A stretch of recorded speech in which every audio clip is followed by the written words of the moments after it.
matin, après-midi. En fait, il est midi. Le soleil est au plus haut. Notre cœur regarde à Jésus. Nous voulons l'aimer toute cette journée. Nous voulons, comme on a dit dans les chants, dans cette magnifique louange que nous avons eue tous ensemble, tous unis, nous avons pu envoyer au ciel une louange magnifique. Et nous avons eu dans le chant que sa gloire est tangible dans ce lieu. Et sa gloire était et est tangible dans ce lieu. Nous avons chanté qu'il était le centre de notre vie, que notre seul appui, c'est lui. C'est aucune personne, c'est ni le pasteur, ni le groupe de louanges, ni tout le matériel, c'est lui seul sur qui nous allons nous appuyer. D'ailleurs, ce matin, j'étais assez perturbé, assez dérouté, parce que on a beau dire, Seigneur, je te confie toute ma vie, je m'appuie entièrement sur toi, mais il y a quelque chose en nous qui veut s'accrocher à quelque chose d'autre, à quelque chose sur laquelle on a un peu plus de sécurité, parce que en fait, quand nous serons vraiment conscients que le Seigneur est vraiment là tout le temps dans notre vie, et ça, nous allons l'apprendre quand nous allons vraiment méditer la parole, quand nous allons commencer à connaître le Seigneur, alors je vais pouvoir dire, je m'appuie entièrement sur toi sans me tracasser, sans être perturbé. Mais ce matin, voilà, dans ma tête, ça tournait. Il y avait la louange, que Déborah n'était pas là, mais Gérald est fidèle et Gérald est un excellent musicien et il se donne de tout son cœur pour servir le Seigneur. Il fait toutes choses avec excellence et c'est ce que nous devons faire pour notre Seigneur. Donc, je disais que ce matin, ben voilà, avec tout ce qui tournait dans ma tête, la louange, la prédication le message que je vais vous partager maintenant, ben ce message, je l'ai préparé pendant des heures. Et ce matin, j'ai ouvert l'ordinateur parce que je voulais aller revoir. Et là, tout s'est effondré. Tout ce que j'avais écrit beaucoup de choses. Je n'ai pas tout effacé, mais j'ai effacé beaucoup de choses. Parce que je ne sais pas, Dieu m'a conduit à éliminer toutes ces choses et je pense et je suis convaincu qu'il veut que je m'appuie entièrement sur lui parce que j'ai beau vous dire, appuyez-vous sur le Seigneur, cherchez-le, méditez sa parole. Il veut d'abord voir moi où j'en suis. Et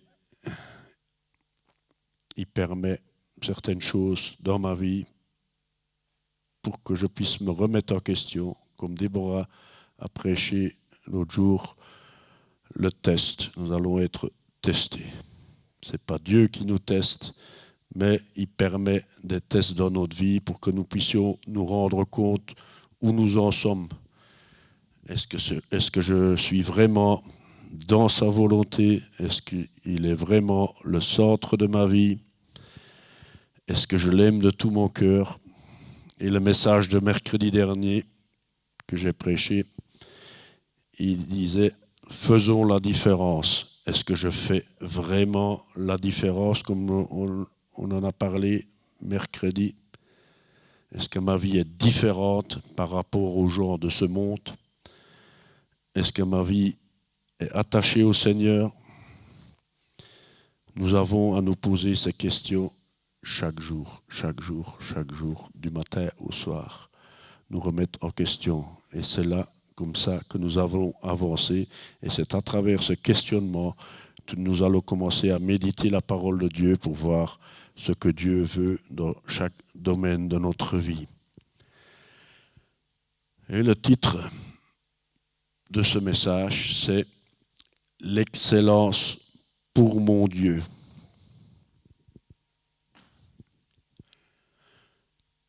Ce mot « excellence », c'est un mot que j'ai toujours aimé. C'est un mot que j'ai toujours voulu pratiquer dans tout ce que j'ai fait dans ma vie.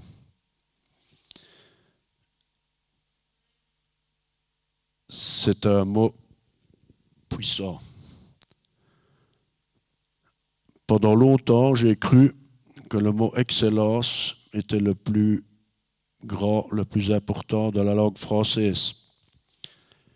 Mais quand vous commencez à méditer, à chercher Dieu,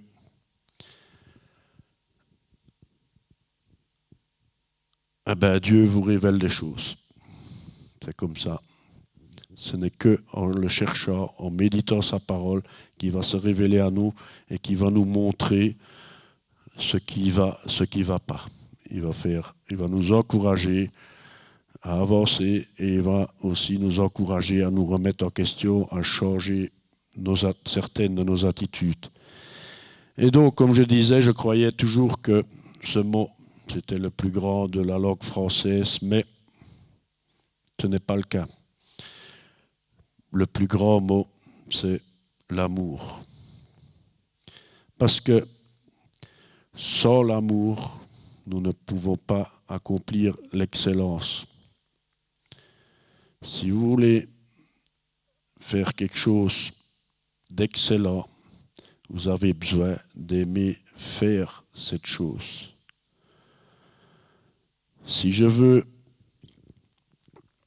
plaire à ma femme avec excellence, je vais lui plaire avec excellence à travers l'amour que je vais avoir pour elle. Plus je vais avoir d'amour pour elle, plus je vais vouloir faire des choses excellentes pour elle. Plus je vais aimer le Seigneur et plus je vais vouloir faire toutes choses dans ma vie avec excellence. Parce que lui, il est la source de l'amour, non seulement, mais il est l'amour. Et quand son amour va venir habiter en moi, quand lui va habiter en moi, je vais avoir tellement d'amour pour lui et pour mes frères et sœurs et pour chaque personne dans ce monde que je vais vouloir faire tout avec excellence. Là où je vais aller au travail, je vais être la lumière du monde, je vais avoir des bonnes paroles, je vais aimer les gens de tout mon cœur. Mais si je fais en tant que chrétien tout ce qui est bien, tout ce qui est bon, et que le travail pour lequel je suis allé travailler là-bas, je le fais avec médiocrité, je ne vais pas refléter l'amour de Dieu. Imaginez un médecin chrétien qui parle de Jésus, qui évangélise, qui raconte l'amour de Dieu, qui prie pour les gens, etc., qui est fidèle à l'Église, qui est fidèle dans les offrandes, dans les dîmes, et qui fait son travail bâclé. Ben, je vous assure que dans ce domaine-là, il y a beaucoup de gens qui peuvent mourir. S'il ne fait pas son travail avec excellence de tout son cœur, les gens peuvent en mourir. Les gens ne seront pas guéris. C'est pour ça que nous devons chercher l'excellence.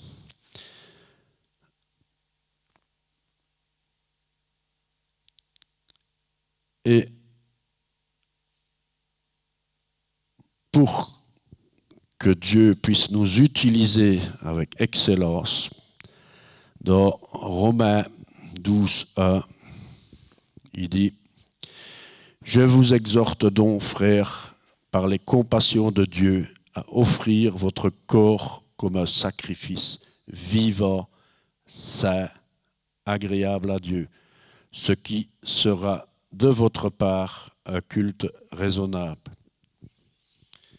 Ce n'est pas un culte extraordinaire, c'est raisonnable d'offrir son corps à Dieu, parce que Dieu, pour chaque chose qu'il fait dans ce monde, il utilise un corps. notre corps. Il utilise quelqu'un. Il se manifeste à travers nous. Dans la chanson, nous avons chanté « Il se manifestera ». Il ne se manifestera pas comme on pourrait l'imaginer. On ne sait pas exactement toujours comment il va se manifester, mais je peux vous dire qu'il veut se manifester à travers nous. C'est pour ça que son Église est là, pour être utilisée pour sa gloire. Alors j'ai écrit une petite chose. L'excellence en toute chose et toute chose à la gloire de Dieu.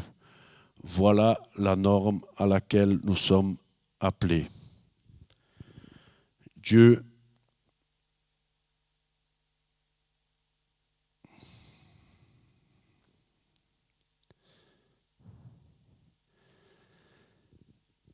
m'a rappelé que, ben oui, pendant des années, j'ai voulu faire tout avec excellence. Et dans beaucoup de domaines de ma vie, je me suis appliqué parce que j'aimais mon travail, tout ce que j'ai fait. J'aime bien varier, j'aime bien faire beaucoup de choses, j'aime bien apprendre et j'aime bien d'aller chercher l'excellence. Mais Dieu m'a rappelé que j'avais négligé une chose très importante, c'est de méditer sa parole avec excellence. Parce que sans sa parole, je ne peux pas faire autre chose. Je ne peux pas faire les choses parfaitement. La perfection, bien sûr, sera au ciel, mais je peux faire les choses avec excellence dans ce monde. Dans Jean 1, versets 1 à 5, il dit « Au commencement était la parole, et la parole était avec Dieu, et la parole était Dieu. Elle était au commencement avec Dieu. Toutes choses ont été faites par elle, et rien de ce qui a été fait n'a été fait sans elle. Et elle était la vie, et la vie était la lumière des hommes. La lumière, lui, dans les ténèbres, et les ténèbres ne l'ont point reçue. » Cette parole qui existe depuis le commencement, c'est Jésus. Tout le monde sait que la parole de Dieu, c'est Jésus qui est venu sur cette terre.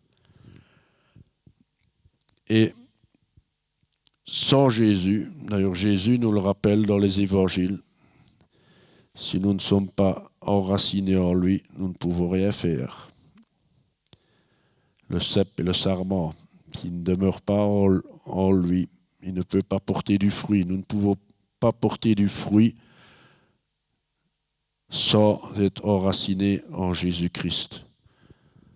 Nous ne pouvons pas amener à l'excellence chaque chose que Dieu nous demande de faire sans être enracinés dans sa parole. Parce que la parole, elle est la vie. Sans la parole de Dieu, sans Jésus, tout est mort. Avant que Jésus ne vienne sur cette terre, il y avait la loi. Mais personne n'arrivait à accomplir parfaitement la loi. Mais Jésus, donc tout le monde était voué à la mort éternelle. Mais Dieu, à travers son grand amour, a envoyé son Fils pour que nous puissions être sauvés de cette mort éternelle. Jésus a donné son corps en sacrifice.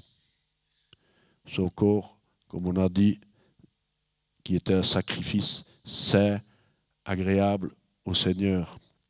Il a donné toute sa vie sur terre a été consacrée pour servir son Père.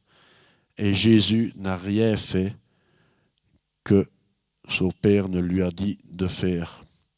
Et il a fait tout avec excellence. C'est pour ça qu'il a pu, depuis le début jusqu'à la fin, jusqu'à ce qu'il est parti, ressuscité, il a pu faire toutes choses parfaitement.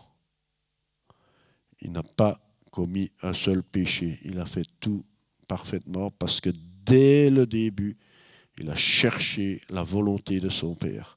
Chaque matin, Jésus, il commençait sa journée dans la présence de son Père, qui lui donnait les directives pour sa journée, là où il devait aller, tout ce qu'il devait faire. Et il aimait tellement son Père qu'il voulait lui plaire vraiment à 100%, à 200%. Et c'est pour ça qu'il faisait toutes choses parfaitement. À la lettre près, il faisait toutes choses.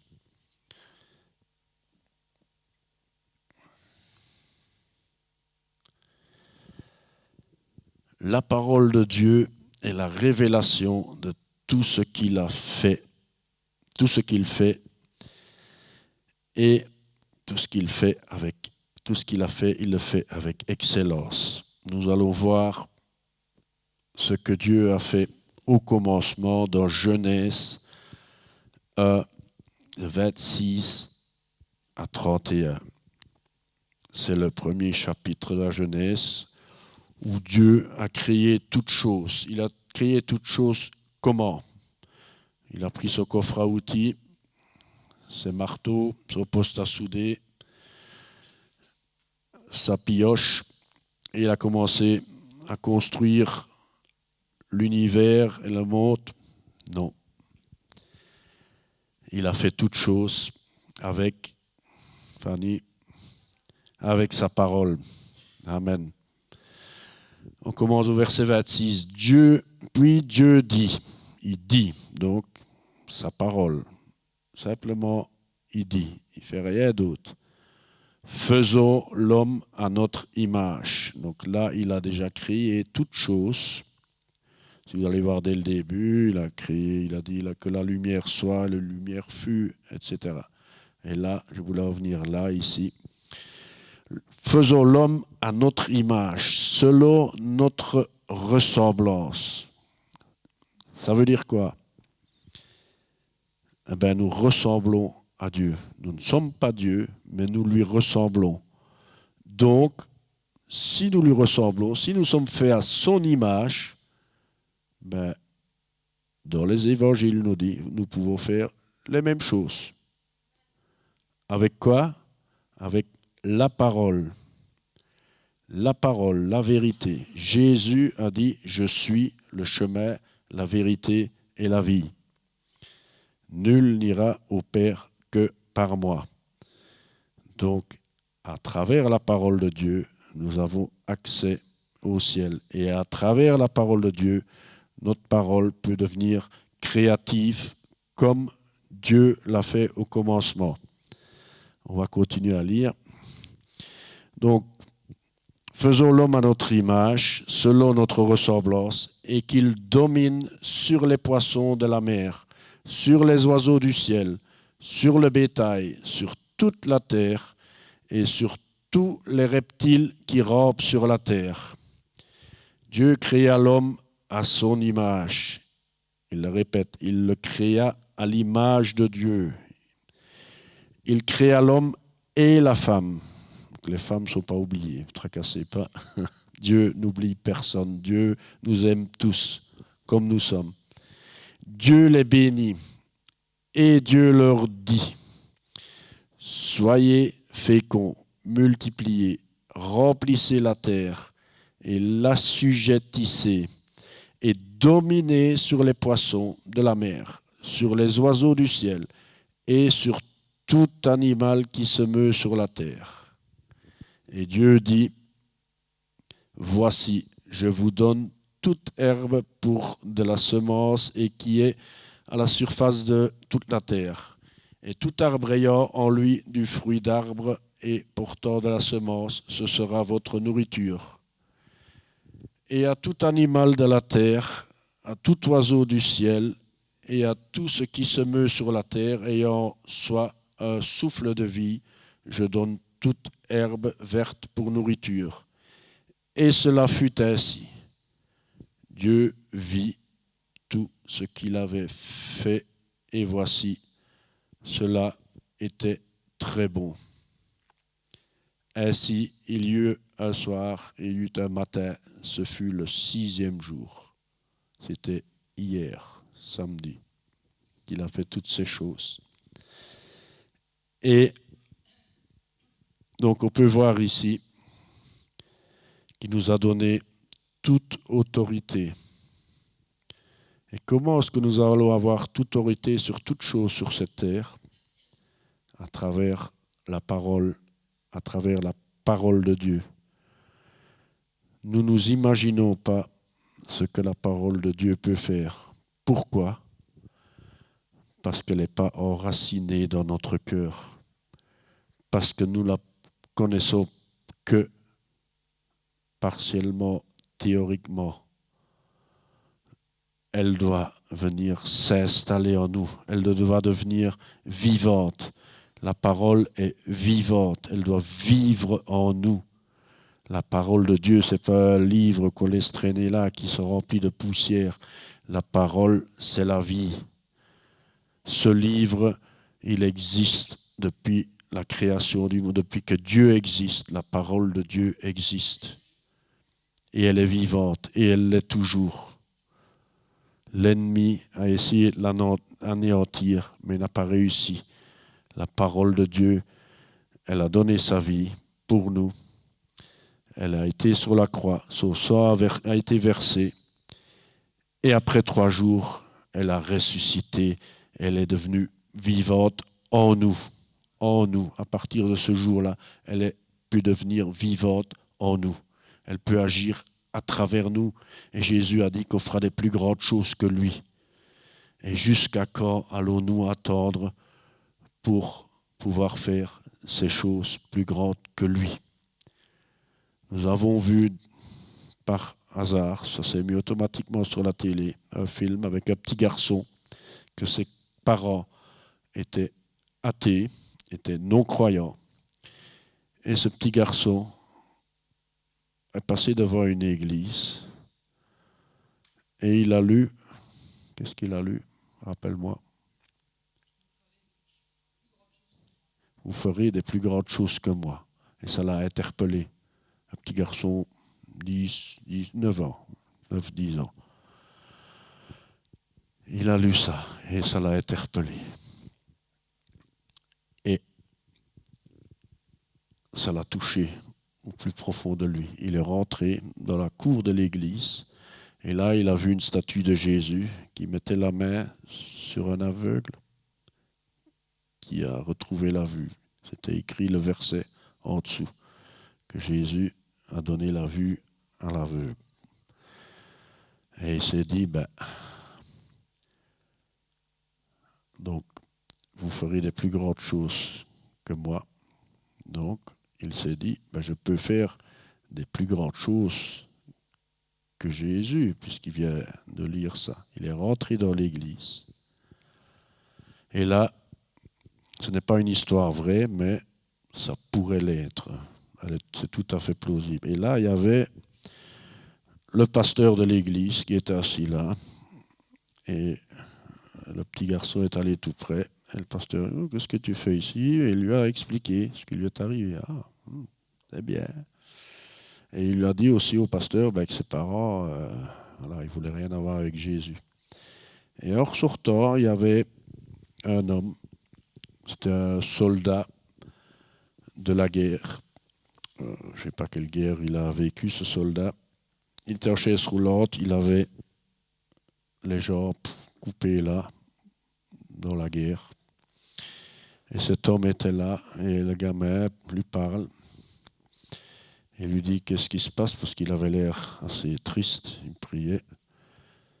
Et il dit, je voudrais que ma femme puisse retrouver la joie et être de nouveau heureuse. Et le gamin lui a simplement dit, prie pour elle, puisqu'il a vu cette écriture qui lui dit que vous ferez des plus grandes choses que moi, que vous priez. Et le gamin s'en va. Et le soldat a commencé à prier. Et sa jambe a commencé à repousser. Il s'est mis à crier. Il a été guéri. Il a eu une nouvelle jambe. Et il a pu remarcher. Et le gamin a continué, rentré chez lui.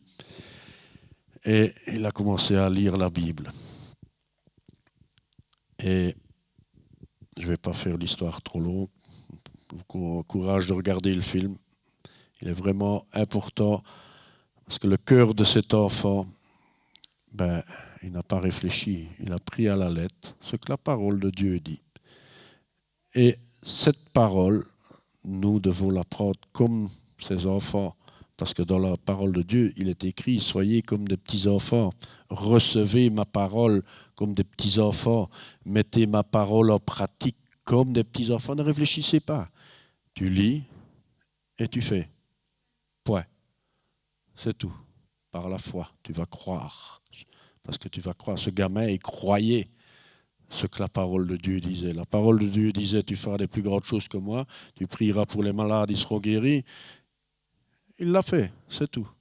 Il a prié. Et il priait tout le temps après ce gamin, Seigneur, qu'est-ce que tu veux que je fasse? Quand il voyait quelqu'un, il a vu une dame aussi qui était là à l'église, que son bébé était né aveugle. Et elle priait là dans l'église. Il a dit, mais madame, qu'est-ce qui se passe? Ben, mon bébé... Alors il a prié et il a dit à la dame, rentre chez toi. Le Dieu lui a révélé de dire à la dame, rentre chez toi, prie pour ton bébé. Elle est rentrée chez elle, elle a prié pour le bébé et le bébé a retrouvé la vue. Ça, c'est une foi avec le cœur d'un enfant. Et Dieu veut se manifester comme ça dans notre vie.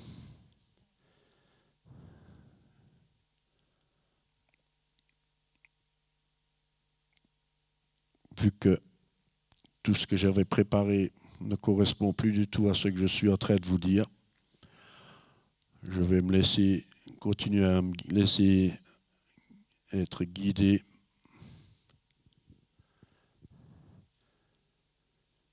Tout ce que Jésus a fait pour nous sur la croix, nous l'avons reçu gratuitement. Il nous l'a offert.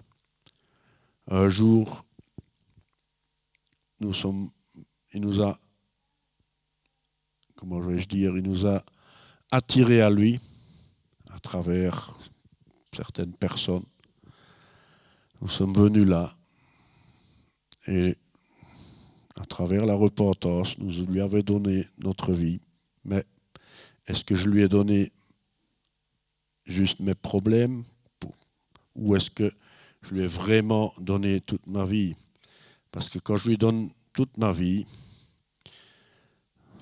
on en parlait hier, quand, je ne sais pas, ceux qui ont déjà vu The Chosen, le générique, c'est des poissons noirs ou gris qui tournent en rond. En fait, nous étions en balade et il y avait les étangs. Et dans l'étang, on voyait des dizaines de poissons, des truites, qui tournaient en rond.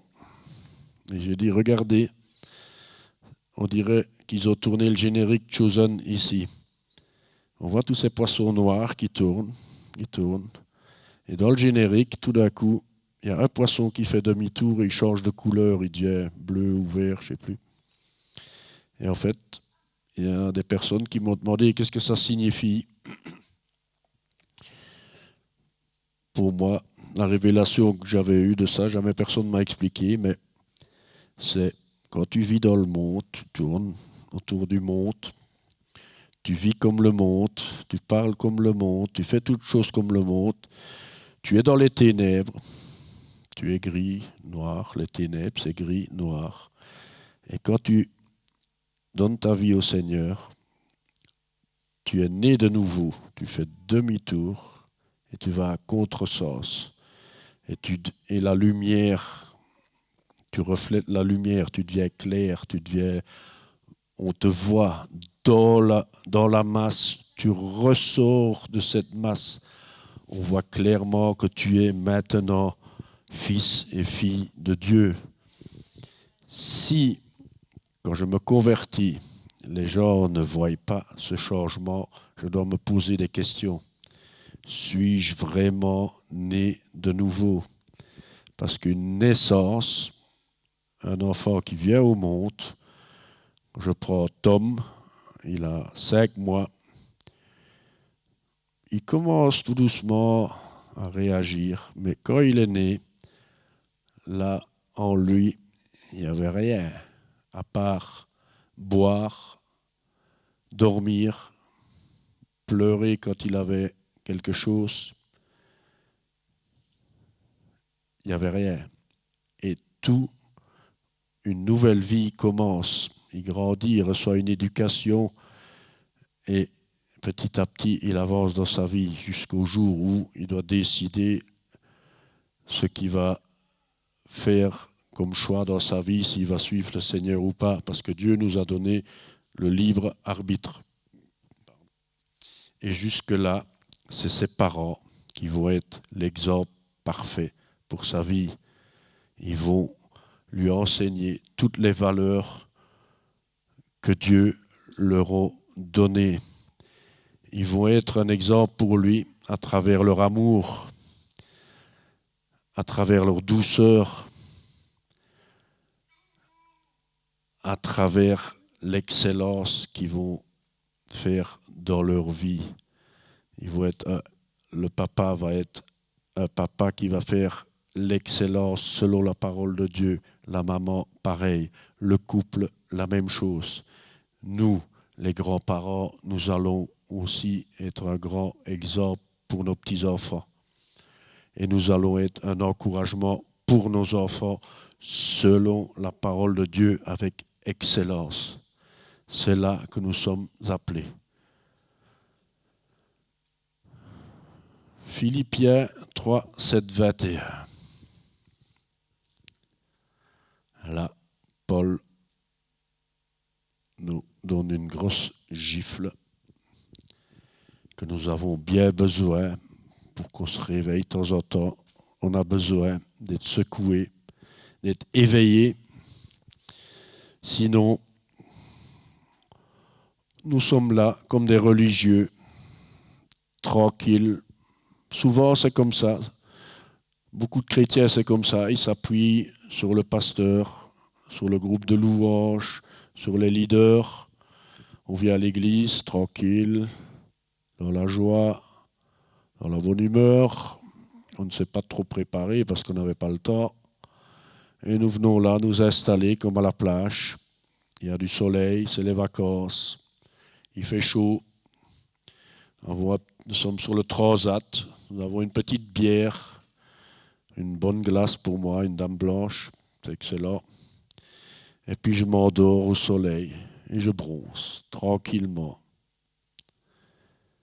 Mais Dieu vient nous secouer et dans Philippiens, il nous dit « Mais ces choses qui étaient pour moi un gain, la plage, le soleil, je les ai regardées comme une perte à cause de Christ. Toute ma vie passée, maintenant, je suis né de nouveau. Tout ce qui est derrière, tout ce que j'ai fait, toutes ces crasses que j'ai fait dans ma vie, toutes ces choses, c'est fini, je les mets à la poubelle, c'est des ordures. Et même, je regarde toutes ces choses comme une perte à cause de l'excellence, de la connaissance de Jésus-Christ, mon Seigneur. Jésus est mon Seigneur et je veux lui donner la meilleure chose pour laquelle j'ai renoncé à tout. À tout. Les disciples, quand Jésus a dit « Viens, suis-moi », ils ont tout laissé. Ils ont laissé leur père, leur mère, leur femme, les filets, les barques, les poissons, tout. Tout. Ça veut dire que s'ils ont dit oui à Jésus comme ça, c'est que en Jésus, il y avait un amour à travers son visage, à travers son regard. Il y avait un amour qui les a touchés tellement fort qu'ils n'ont pas pu s'empêcher de tout laisser là. Est-ce que j'ai tout laissé là?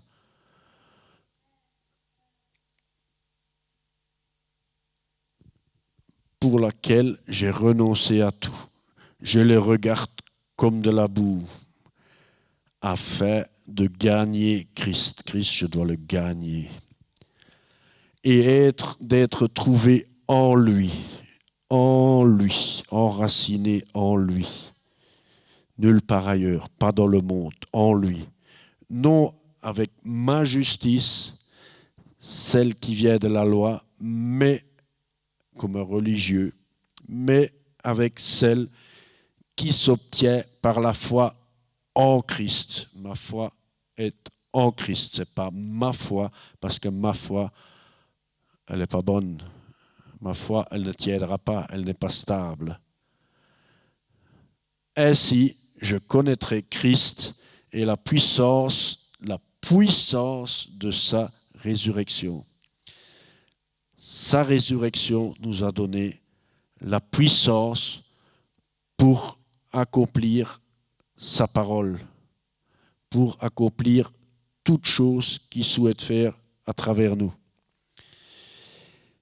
Et la communion de ses souffrances, en devenant conforme à lui dans sa mort. Nous allons mourir à nous-mêmes, nous allons mourir à cette ancienne vie et nous allons ressusciter avec lui pour recevoir la puissance de la résurrection. Pour parvenir, si je puis, à la résurrection d'entre les morts. Ce n'est pas que j'ai déjà remporté le prix c'est à la fin. Mais ou que j'ai déjà atteint la perfection, mais je cours pour tâcher de le saisir, puisque moi aussi j'ai été saisi par Jésus-Christ. Il a été saisi. Paul, quand il est tombé bas du cheval, vous connaissez l'histoire, pendant qu'il allait à Damas, parce que lui, juste avant qu'il ne raconte ces choses-là, il tuait les chrétiens, il les maudissait, il les haïssait. D'après la loi, ils devaient être exécutés, éliminés tous.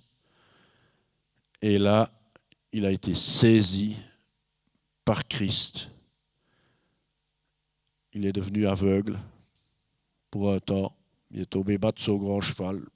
Souvent, nous sommes là, sur notre grand cheval, tout fiers, tout orgueilleux. Nous croyons que nous savons tout. Nous sommes très puissants jusqu'à ce que Dieu nous mette à terre, à genoux, devant lui. Et que tout d'un coup, nous ne voyons plus clair, nous sommes perdus. Qu'est-ce qui se passe ?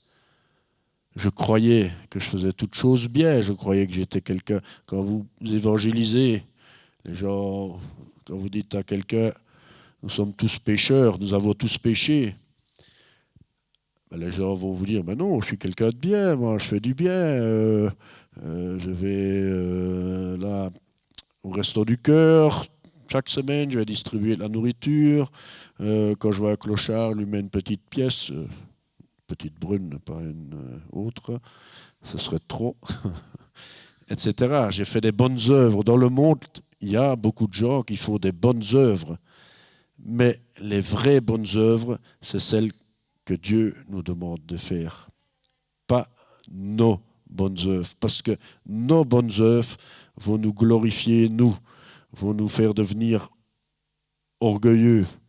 Mais quand nous allons chercher à accomplir les œuvres que Dieu veut faire à travers nous, nous allons nous humilier et nous allons, à travers tout ce que nous allons faire, nous allons lui donner la gloire à lui. Nous allons insister pour que ce soit lui qui soit glorifié, pas nous. Nous allons rester tout petits, humbles. Jésus a dit à ses disciples, parce qu'il voulait savoir qui allait être assis à gauche, à droite, il faisait le grand orgueilleux, parce qu'ils se croyaient, parce qu'ils étaient choisis comme disciples par Jésus. C'est quand même important. Imaginez, Jésus est là, et il y a 100 personnes ici, il en choisit 12. Oh là là, on monte d'un cran, on devient grand, on devient important. Les autres, il ne les a pas choisis, je ne sais pas pourquoi. Peut-être qu'ils ne valent rien, peut-être que... Non. Gérald,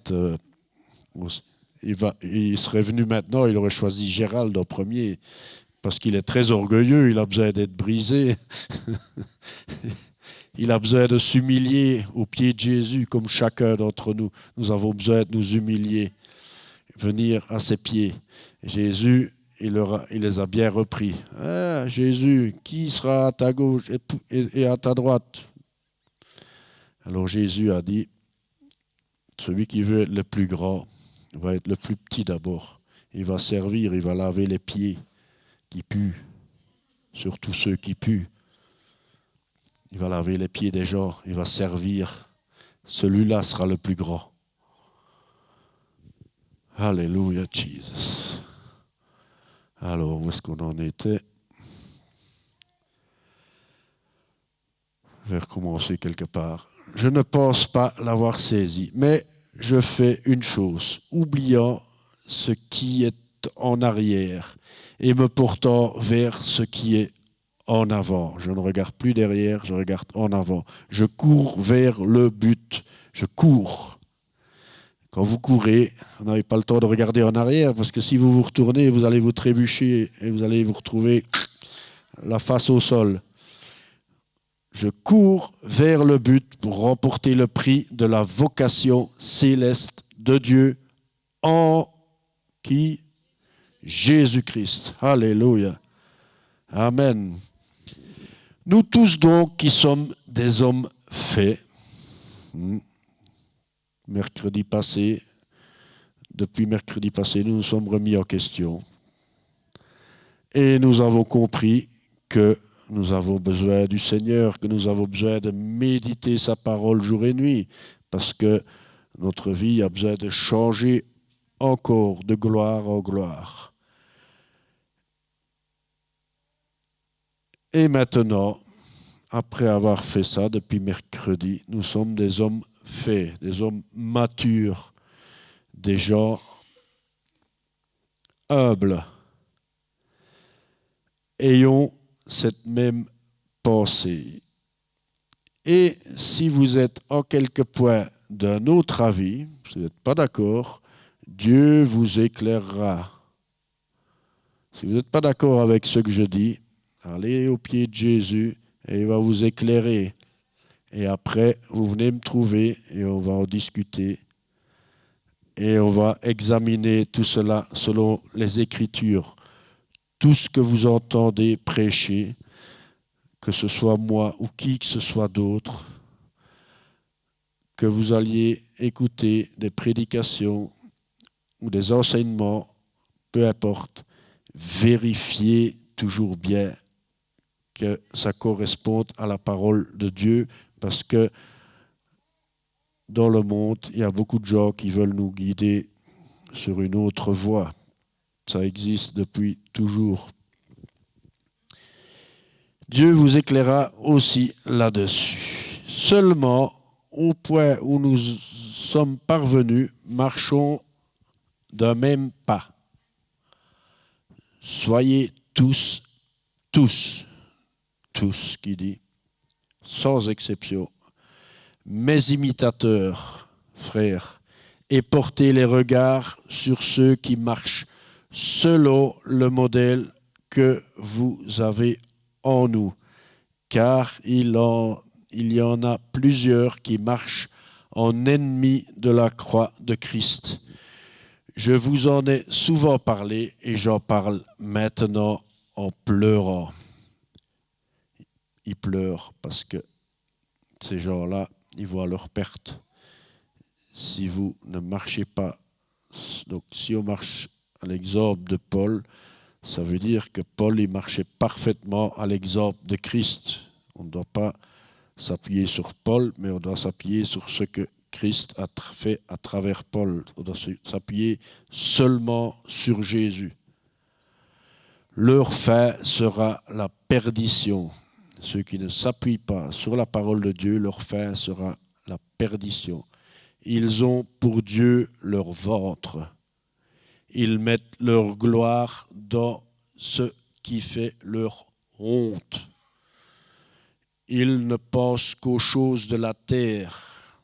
Cette terre qui est, comme je l'ai dit tout à l'heure, tout n'est que vanité, tout n'est que du vent. Et ce vent, il passe. Quelques secondes, une seconde, il n'y a plus.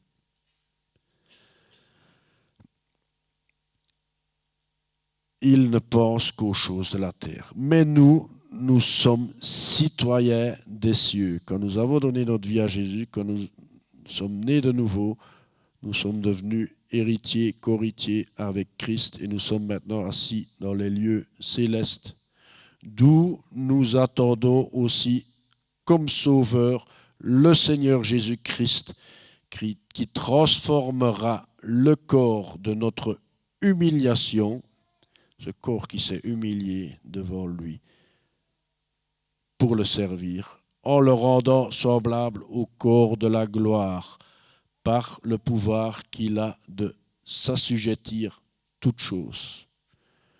Jésus, il a pouvoir pour toutes choses. Rien ne peut lui résister. Ici, nous voyons que Paul a pris la décision d'un changement radical pour le reste de sa vie, qu'il consacre maintenant à servir Christ en cherchant à faire tout avec excellence.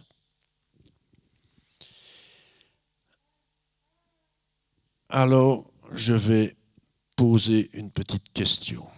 J'aime les questions et j'en ai besoin. Je me la pose premièrement à moi-même. Sommes-nous prêts à consacrer le reste de notre vie pour servir et pour représenter Christ avec excellence? Moi, je le veux. Ensuite, je me suis posé moi-même quelques questions pour que je puisse vraiment prendre le bon chemin, sortir au bon endroit du rond-point dans lequel je tourne depuis des années. Pourquoi, quand je me suis converti, tous mes enfants étaient ici, dans ce lieu, dans cette église, qui n'était pas dans ce lieu-ci, mais peu importe, et qui pour la plupart d'entre eux ne le sont plus. Qu'est-ce qui s'est passé? Ma femme et moi, nous sommes arrivés à l'église. D'abord, nous sommes venus voir, examiner, tester, voir si c'était bien l'église du Seigneur Jésus-Christ. Et quand nous avons été convaincus, nous avons invité, nous n'avons pas obligé, nous avons invité nos enfants à venir avec nous. Bien sûr, j'ai usé de quelques ruses pour les encourager fortement à venir. Par exemple, j'ai dit à mon fils, il y a beaucoup de belles jeunes filles là-bas, viens voir. Mais il est venu et il a été touché par le Christ, pas par les filles. Mais voilà, pourquoi la plupart d'entre eux ne sont plus là? Là, je commence à me poser des questions. Je peux examiner toute ma vie. Je vais voir en arrière, pas pour me culpabiliser, pas pour me condamner, mais pour que ma vie change, pour que ma vie soit différente, pour que les gens, que les enfants qui viennent là ne partent plus, restent là, soient enracinés dans le Christ. Deuxième question que je me suis posée. Pourquoi toutes ces personnes à qui nous avons prêché l'amour de Christ, qui sont venues aussi ici, et ils sont tous fichus le corps? Pourquoi? Pour la majorité, ils sont tous partis. Ils sont venus un certain temps et ils sont repartis. De nouveau, à travers cette question, j'ai commencé à chercher. Est-ce que ma vie reflétait ce que je leur ai prêché? Est-ce que l'amour de Christ était en moi? Est-ce que mon amour envers eux était tout feu, tout flamme au début, et une fois qu'ils ont manifesté leur caractère, je leur ai donné l'amour de Christ? C'est des questions que nous devons nous poser. Encore une question. Justement, je viens d'en parler. Est-ce que l'amour de Dieu habite en moi? L'amour de Dieu a besoin d'habiter en moi, non-stop, 24 heures sur 24, chaque seconde. Est-ce que ma maison est un havre de paix ou peut-être il y règne la dispute, le désordre? Si bien que souvent, quand on évangélise des gens qui nous accrochent un petit peu, on les invite, viens à la maison, viens boire un café. Quand ils viennent dans ta maison, déjà, est-ce que physiquement, je vais dire, ta maison est propre, en ordre? Ou est-ce que c'est le bazar? Est-ce qu'il fait sale?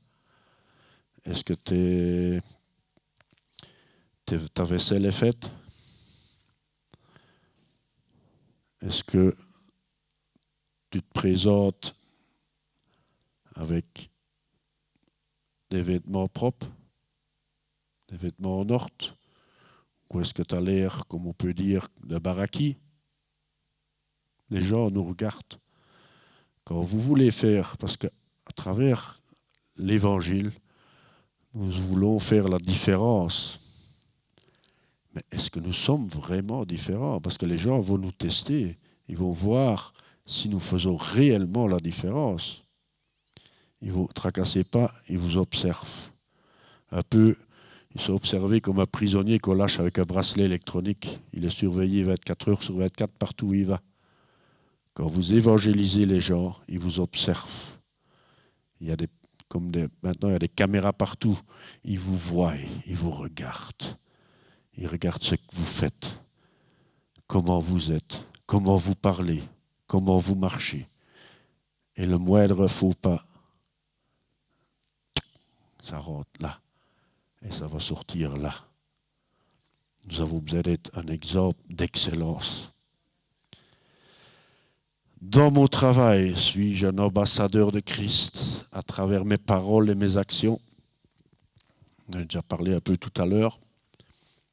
Je vais parler, je vais avoir une attitude, et puis je vais faire mon travail. Est-ce que toute chose, de A à Z, je vais faire le maximum pour le faire avec excellence? Ça veut dire faire un travail avec excellence. Pour moi, ça ne veut pas dire être parfait.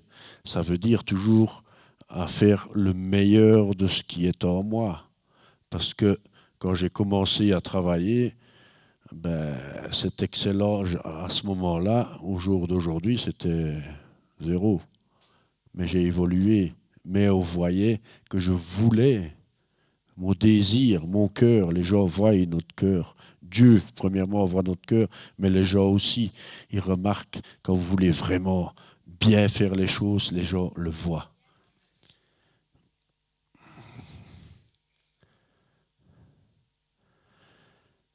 Et la dernière question, est-ce que je cherche à faire toutes choses avec excellence? Est-ce que dans ma famille, dans mon travail et ici, dans ce lieu, tout ce que je fais dans ce lieu, que ce soit à la sono, aux caméras, à la musique, au chant, nous avons chanté aujourd'hui. Je pense qu'on aurait pu le faire passer à l'écran parce que pour moi, à notre niveau, c'était de l'excellence. Tout le monde s'est donné ici de tout son cœur. Et je crois qu'on peut applaudir très fort le Seigneur parce qu'il était là avec nous.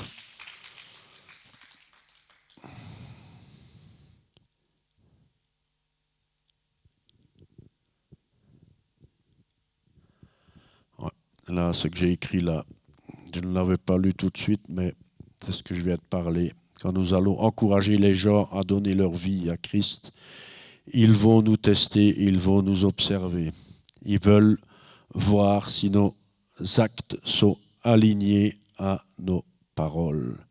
Parce que souvent, le blabla, c'est plus facile à faire que de le mettre en pratique. Et dans ma maison, au mur au-dessus, dans la porte-fenêtre de la cuisine, ma femme, elle a mis un beau cadre dans lequel il est écrit « Jésus savait que montrer l'exemple vaut mieux que 1000 sermons. Et moi, est-ce que je le sais? Point d'interrogation. Est-ce que je sais bien parler? Parce qu'il y a beaucoup de gens qui savent très très bien parler. Hein, Jésus t'aime, Jésus est puissant, Jésus est grand. Il a donné sa vie pour toi à la croix. Viens maintenant, repens-toi, donne ta vie aussi. Et toi? Et moi? Est-ce que j'ai fait ce que je viens de dire? Est-ce que je mets en pratique ce que je viens de dire?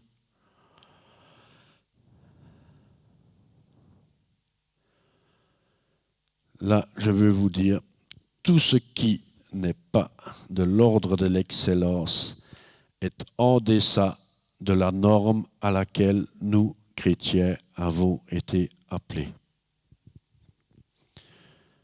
Si ça vous offense, c'est pas grave. Dans le royaume de Dieu, il y a la repentance.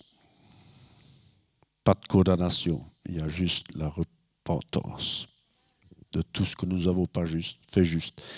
Nous avons à condamner personne, à juger personne, parce que nous sommes tous égaux. Nous avons tous fait des erreurs, nous avons tous été négligents dans certains domaines, mais à travers le sacrifice de Jésus, tant que nous sommes en vie sur cette terre, nous pouvons refaire demi-tour et repartir dans le bon sens. Dans 1 Corinthiens 10, 31, Paul il dit que vous mangiez, que vous buviez ou que vous fassiez quoi que ce soit, peu importe, faites tout pour la gloire de Dieu et pour rien d'autre.